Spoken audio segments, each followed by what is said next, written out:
তুমি জীবিত, তুমি কি সত্যি বেঁচে আছো? এটা যে তোমার জীবন, সেটা কি তুমি নিজে চালাচ্ছ, না তোমার জীবনকে অন্য কেউ চালাচ্ছে?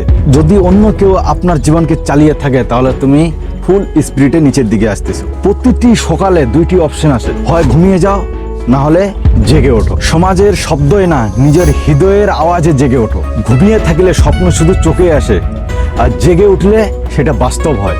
তুমি আজকে যে অবস্থায় আছো, সেটা কি তোমার পছন্দের জীবন? যদি হ্যাঁ হয়, তাহলে তুমি সঠিক জায়গায় আছো, আর যদি না হয়, তাহলে তৎক্ষণাৎ পরিবর্তন করো, আবার জেগে ওঠো। শারীরিক জাগরণ না, মানসিক জাগরণ চাই। নিজের জীবনের প্রতিটি দায়িত্ব নিজেই নিতে হবে, কারণ এই পৃথিবীতে তোমার হয়ে কেউ জয়ী হবে না, তোমাকে নিজেই জয়ী হতে হবে। অলসতা হচ্ছে নিঃশব্দ এক বড় আঘাত। এটি তোমার সময়, স্বপ্ন, ভবিষ্যৎ একসঙ্গে কেড়ে নেয়। তুমি ভাবছো কাল থেকে শুরু করব, কিন্তু কাল কখনো আসে না। যতদিন না আজকে শুরু করছো, ততদিন কোনো পরিবর্তন জীবন বদলাবে না।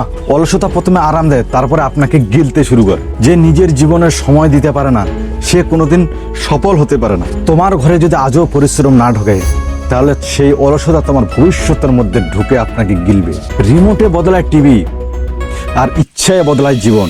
আপনি কোনটা চয়েস করবেন?